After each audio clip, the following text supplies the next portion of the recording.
Okay, picture this. An archerfish.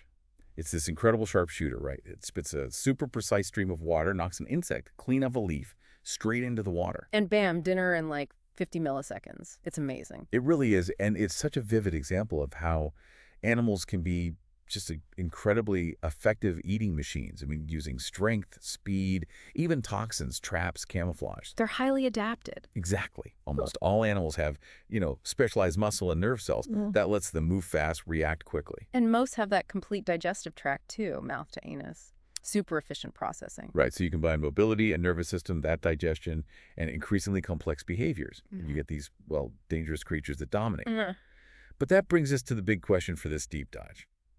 How did Earth actually change from a world of relatively, let's say, safe, soft-bodied things to, this dynamic predator-filled world? Yeah, it's a huge evolutionary story we're diving into, covering hundreds of millions of years. It's a transformation that really shaped the planet and, set the stage for everything we see today. Understanding it helps connect all these biological concepts together. So where do we start? The very beginning of animals. Well, the evidence, it points back to single-celled eukaryotes, something very similar to modern organisms called choanoflagellates. Little microscopic guys. Exactly. They were likely the common ancestor, the starting point for all this incredible animal diversity. Okay, here's where it gets really interesting for me.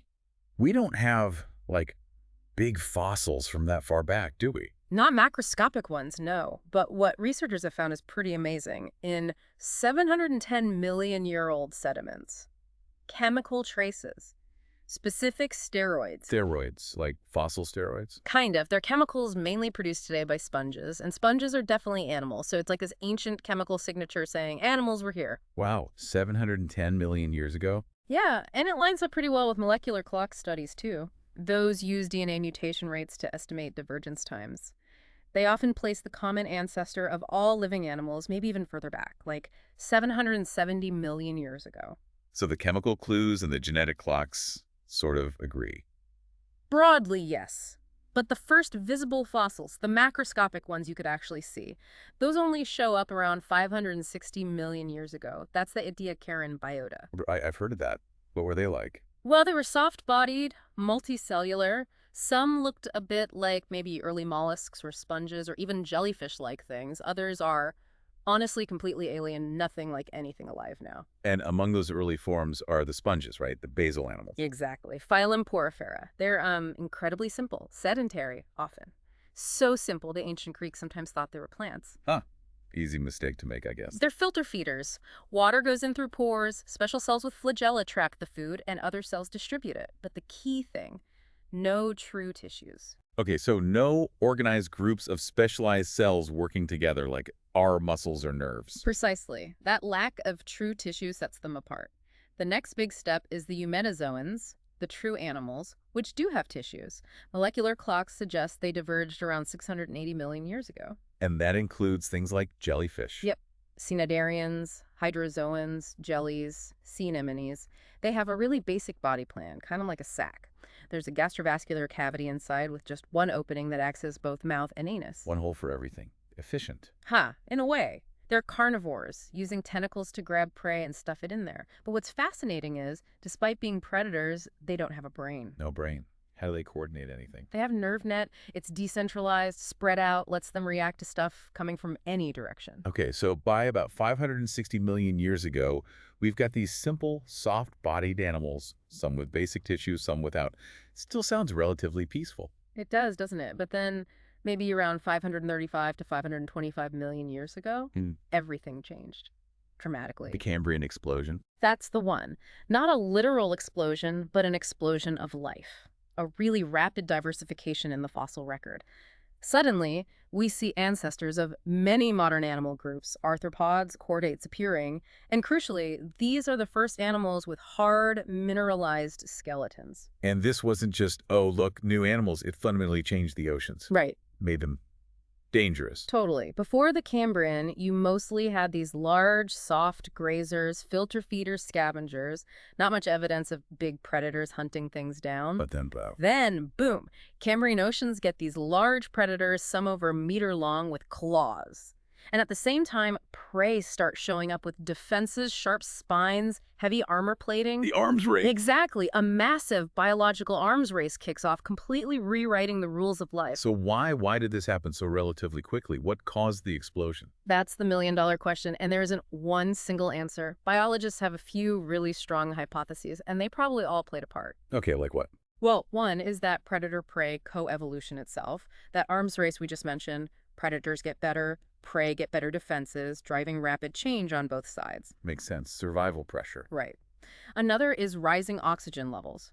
More oxygen in the atmosphere could have supported higher metabolisms, bigger bodies, more active movement, all useful for predators and escaping prey. More fuel for the fire. You got it. And then there's genetics, specifically Hox genes. These are master-controlled genes that lay out the basic body plan. The origin of these genes, or maybe just changes in how they were regulated, could have opened the door for evolving totally new body forms much more easily. So new predators, more oxygen, and maybe the genetic toolkit to build new bodies quickly. A perfect storm. Pretty much. And there's this interesting wrinkle with dating, too, the molecular clocks. They suggest bilaterians, animals with bilateral symmetry, head and tail, like us, evolved way earlier, maybe 670 million years ago. But the oldest actual bilaterian fossil is Cambrian at 560 million years. That's over 100 million years later. Exactly. But we do have some indirect fossil evidence from that earlier Ediacaran period. We start seeing larger eukaryotes developing defensive spines. Ah, so something was probably hunting them even before the Cambrian explosion fossils appear. That's the idea. Those early, maybe soft-bodied or small bilaterians could have been exerting selective pressure, driving the evolution of defenses even before they left clear fossils themselves. It was like the quiet before the evolutionary storm. Okay, so life explodes, it gets complex, it gets dangerous. How do we even start to organize all this diversity? You mentioned body plans earlier. Right, body plans are fundamental. Think of them as the basic architectural blueprints for an animal. We can look at a few key features to understand the major branches. Like symmetry. Exactly. First up, symmetry. Some animals, like jellyfish, have radial symmetry. Like a pie, you can slice them any way through the center and get mirror images. Great if you're just drifting or sitting still, meeting the world from all sides. Then there's bilateral symmetry. Like us, or a beetle. There's only one way to slice us down the middle for two mirror image halves. This usually means a distinct head end with sensory organs, and it's really good for active directional movement. Head first into the world. Pretty much. And remember, some sponges have no symmetry at all. Right. Okay, symmetry. What else defines a body plan? Tissues. We touched on this. Tissues are groups of specialized cells working together. Sponges lack them. But other animals develop layers of cells in the embryo called germ layers. Ectoderm, endoderm. Yeah. Ectoderm on the outside forms skin and nerves. Endoderm on the inside forms the digestive tract. The cnidarians, like jellies, only have those two. They're diploblastic. But bilaterians? Bilaterians are triploblastic. They have a third layer, the mesoderm, in the middle. This is crucial because it forms muscles, bones, and most other internal organs, allows for much more complex structures. Okay, so symmetry, tissues. They're a third big one. Yes, body cavities, or the colon. Most bilaterians have one. It's basically a fluid or sometimes air-filled space between the digestive tract and the outer body wall. What is it for? Several things. It cushions the internal organs, kind of like a shock absorber. It lets organs grow and move independently. Imagine if your heartbeat squished your whole body shape. Mm-hmm. Good point. And in some animals, like earthworms, the fluid under pressure can act like a hydrostatic skeleton, something muscles can push against to create movement. Fascinating. So these body plan features, symmetry, tissues, cavities, help us map out the big branches of the animal tree. Absolutely. All animals together are the metazoa, sponges are the basal branch, then the eumetazoa with true tissues. Then most animals are bilateral symmetry, 3 germ layers, and that's the group that really radiated during the Cambrian. And most of these are invertebrates, right? Animals without backbones? The vast majority, yes. Vertebrates, like us, are just one small branch within one phylum, Chordata. The bilateria itself split into 3 huge clades, mostly invertebrates, Lophotrochozoa, Ecdysozoa, and Deuterostomia.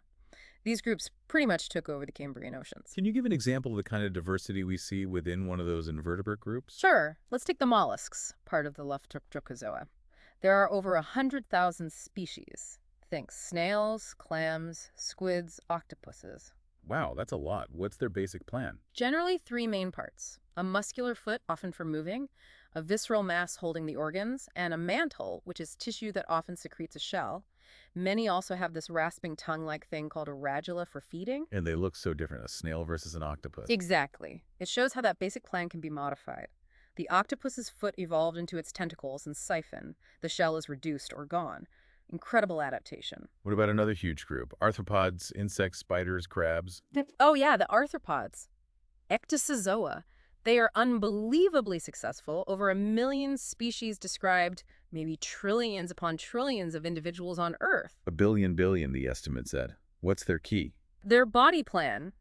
A segmented body, a hard exoskeleton made of chitin that they have to shed to grow, and jointed appendages, legs, antenna, mouth parts. And their segments aren't all the same, right? Like a lobster has claws, walking legs, swimmerettes. Precisely.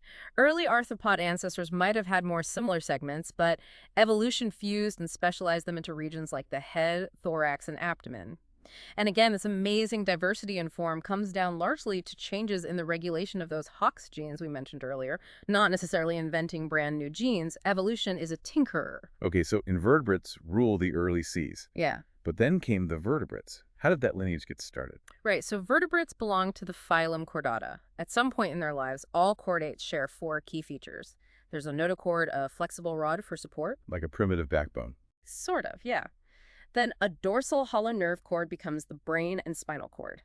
Pharyngeal slits near the mouth, used for filter feeding in early forms or other things later, and a muscular post-anal tail. And we can see these in things like landslets, those little fish-like things. Exactly. Landslets look a lot like what we think the ancestral chordate might have resembled. Even tunicates, or sea squirts, which look like weird blobs as adults, have chordate features in their swimming larval stage. So how do we get from that to vertebrates? Yeah. With a real backbone? The transition happened maybe around 500 million years ago. It involved getting more complex nervous systems, more elaborate skeletons. We have fossils like Melacanmingia from China, 530 million years old. It's a chordate, had a brain, eyes, maybe parts of a skull, but lacked vertebrae, an early step. And then the really big step for vertebrates in the ocean was jaws. Jaws were a game changer, absolutely. There were early jawless vertebrates, some armored, some like the echinoderms with these weird barbed hooks in their mouths. But around 440 million years ago, the gnathostomes jawed vertebrates show up. And that changed everything for predation. Oh, completely. Jaws plus paired fins for better steering and tails for propulsion made them incredibly efficient predators. They could bite, tear, crush. They quickly became the dominant hunters in the oceans. And those early jawed fish gave rise to the main fish groups we see today. Pretty much. You have the chondrithians, sharks and rays with cartilage skeletons, the ray-finned fishes, salmon, tuna, goldfish with bony skeletons, hugely diverse, and crucially, the lobe fins. Lobe fins, why are they crucial? Because they have fleshy, muscular fins supported by rod-shaped bones. Think of the coelacanth. It was a lineage of lobe fins that eventually made the transition to land.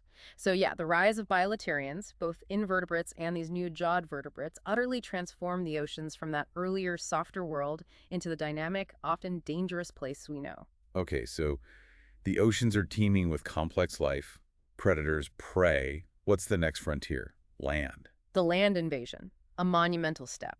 Land offered things water did not, more oxygen, new food sources like plants that were already colonizing, but also huge challenges. Like drying out. Definitely. Water scarcity is a big one. Plus, big temperature swings and the simple fact of gravity without water's buoyancy to help support you. But animals managed it. Multiple times, you said. Unlike plants. That's right. Several animal groups made the jump independently, and part of the reason they could is that many aquatic animals already had fairly sophisticated systems. Skeletons, muscles, digestion, circulation, respiration, nerves. They had a lot of the basic machinery already, these pre-adaptations, which maybe made the transition less daunting than it was for plants starting from simpler algae. Who got there first? Arthropods. Seems like it. Arthropods maybe around 450 million years ago. And their exoskeleton, that cuticle, was a huge advantage. For support and protection. Yes, and critically for preventing water loss, desiccation. Plus, they evolved internal ways to breathe air, like insects developed tracheal systems, tiny tubes carrying oxygen directly to their tissues. And insects became incredibly successful on land. Why them in particular? Well, being arthropods helped, but a key innovation was flight. The evolution of wings, probably between 359 and 252 million years ago, was massive. Escaping predators, finding food. Finding mates, dispersing to new places, all huge advantages. And insect wings are different from ours, or birds. They're extensions of the cuticle, not modified legs, so they could fly and walk. Their diversification really took off alongside the flowering plants later on. Lots of coevolution. Okay, so arthropods paved the way. When did vertebrates make the leap? That big transition seems to be around 365 million years ago. It happened within that lobe fin lineage we mentioned. Their fleshy fins gradually evolved into limbs with digits, fingers, and toes. What other changes were needed? Well, limbs strong enough to support weight on land, feet that could transmit force to the ground, a neck so the head could move independently of the body, and the pelvic girdle fused to the backbone to transfer force from the hind legs. Is this where Tiktaalik comes in? The fishapod. Exactly. Tiktaalik, found in Arctic Canada, dating to 375 million years ago.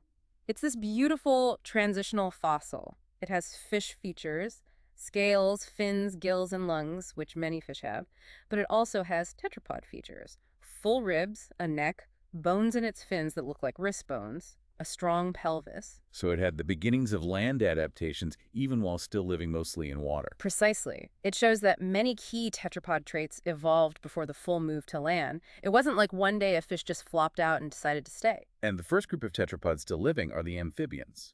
Frogs, salamanders. That's right. They represent the most basal lineage of living tetrapods, but they're still very much tied to water, aren't they? Yeah, their skin is usually moist, used for gas exchange, so it dries out easily. And their eggs typically lack shells, so they need to be laid in water or very damp places to avoid dehydrating. Plus that tadpole stage for many of them, the aquatic larva that metamorphoses into a terrestrial adult. It's a fascinating life cycle, but it highlights their dependence on water. And sadly, as you probably know, amphibians are in serious trouble globally right now. Yeah, disease, habitat loss, climate change. It's hitting them hard. So, if amphibians are still linked to water, who really conquered the dry land? That would be the next major group to evolve, the amniotes. This is a big clade of tetrapods, including reptiles, and remember, birds are technically reptiles and mammals, like us. They first appeared around 350 million years ago. Amniotes. What was their secret weapon for land life? The big one was the amniotic egg. This was revolutionary. It's not just a shell, though some have shells. Inside, there are specialized membranes, the amnion, chorion, yolk sac, allantois. They basically create a self-contained aquatic environment, a private pond for the embryo to develop in, protected from drying out. So they didn't need to lay eggs in water anymore. Huge advantage. Massive. It's analogous in some ways to the evolution of the seed in plants. It freed them from reproductive dependence on water. Plus, most amniotes developed ribcage ventilation using rib muscles to draw air into the lungs, which is generally more efficient than the way amphibians gulp air. This allowed for less permeable skin, conserving even more water. Okay, so within amniotes, we have reptiles. What are their key features? Reptiles generally have scales made of keratin, same stuff as our hair and nails, which helps prevent water loss and provides abrasion protection. Most lay shelled eggs on land, requiring internal fertilization before the shell is secreted. And most living reptiles, except birds, are ectothermic. They rely on external sources for heat, like basking. But birds are reptiles technically, and they're endothermic, warm-blooded. Right. Birds evolved from within the reptile lineage, and their adaptations for flight are just incredible. Weight reduction is key. No bladder, only one ovary in females, small gonads usually, no teeth. Wings and feathers are obvious airfoils. Huge pectoral muscles for power. Highly efficient breathing and circulation. Amazing eyesight. Big brains for complex coordination. Trulebill for the sky. And the other big amniote group, mammals. Us. Yup, mammals. Our unique derived characters include mammary glands for producing milk, hair and a layer of fat under the skin for insulation, which also helps conserve water, kidneys that are very efficient at conserving water. Like birds, we're endothermic, with high metabolic rates, generally larger brains than other vertebrates of similar size, and specialized teeth for chewing different kinds of food. And there are different kinds of mammals too, right? Egg layers? 3 main lineages today. The monotremes, platypus, and echidnas are the only mammals that still lay eggs. Then the marsupials, kangaroos, koalas, opossums, where the baby is born very early and finishes development in a pouch. And the eutherians, or placental mammals, which includes most living mammals, including us. We have a more complex placenta and longer development inside the uterus. And eutherians really diversified after the dinosaurs went extinct, didn't they? They sure did. That opened up a lot of ecological niches. Within mammals, you have the primates, lemurs, monkeys, apes, many adaptations for living in trees, grasping hands and feet, often an opposable thumb, forward-facing eyes for depth perception. Which leads us to Us. human evolution. Right. Humans, Homo sapiens, are primates. We're apes, most closely related to chimpanzees. Our genomes are about 99% identical. Our lineage, the hominins, split off from other apes maybe 6-7 million years ago in Africa. And the story isn't just a straight line to us, is it? Not at all. It's a complex branching bush. We see early signs of upright walking, bipedalism, in fossils like Sahelanthropus and Ardipithecus, Ardi, long before brains got really big. So walking upright came first? Seems that way. Then later, with species like Homo habilis, we see clear evidence of larger brains associated with the first stone tools. Then species like Homo neanderthalensis, the Neanderthals, had brains even larger than ours on average, buried their dead, made complex tools. And our species, Homo sapiens, also arose in Africa. Yes, the oldest fossils showing modern features are from Morocco around 315,000 years ago and Ethiopia around 195,000 years ago. We started spreading out of Africa maybe around 115,000 years ago. And we know there was some interbreeding with other groups, like Neanderthals. Fossils and genetic evidence confirm that. Discoveries like Homo naledi in South Africa continue to add complexity, showing creatures with mixes of primitive and modern traits. It's a fascinating, ongoing puzzle. So we've traced this incredible journey of adaptation. But animals didn't just adapt to their environments, did they? They actively changed them. Oh, absolutely. Animals are major ecosystem engineers. They fundamentally transform landscapes and even planetary processes. How so? Back in the oceans first. Think about it. Before animal diversification, say 600 million years ago, the oceans were probably pretty murky, dominated by microbial life like cyanobacteria. Then came the rise of suspension feeders, early crustaceans, things filtering particles out of the water. They cleaned it up. Dramatically. Clearer water meant sunlight could penetrate deeper. This allowed eukaryotic algae, like phytoplankton, to thrive. That formed the base of entirely new, much more complex food webs, grazers eating the algae, predators eating the grazers. It basically ended the dominance of the purely microbial world in the oceans. Wow. And on land? Similar story. Early land ecosystems were mostly plants and decomposers, pretty simple. Then animals arrived around 410 million years ago. Herbivores eating the plants, predators eating the herbivores, detritivores breaking down dead stuff. This created vastly more complex interactions. Can you give an example? Sure. Think about lesser snow geese in Arctic marshes. At low densities, they're grazing and, well, pooping actually fertilizes the marsh, adds nitrogen, helps the plants, good for the ecosystem. But when their populations explode, they can graze so intensely they completely destroy the marsh, turning it into a bare mudflat, a total transformation driven by animal activity. Or Arctic foxes preying on seabirds. On islands, fewer seabirds means less nutrient-rich guano fertilizing the island, which can shift the vegetation from grassland to tundra. So animals have these huge ecological impacts. Do they affect evolution too? Yeah. Beyond their own lineage? Definitely. We talked about the predator-prey arms races. But think about parasites. As animals diversified, they created countless new hosts, new niches for parasites to exploit. So the diversification of animals likely drove a co-evolutionary radiation of parasites as well. And now, we are a major evolutionary force, aren't we? Undeniably. Humans are probably the most potent selective force on the planet today. Our use of antibiotics is driving rapid evolution of resistance in bacteria. Commercial fishing often targets the biggest fish. What does that do? It selects for fish that mature earlier, at a smaller size, because they're more likely to reproduce before getting caught. We're literally changing the genetics of fish populations like Atlantic cod. An extinction. Yes. We are driving species extinct at a rate that rivals past mass extinction events. It's potentially the 6th mass extinction.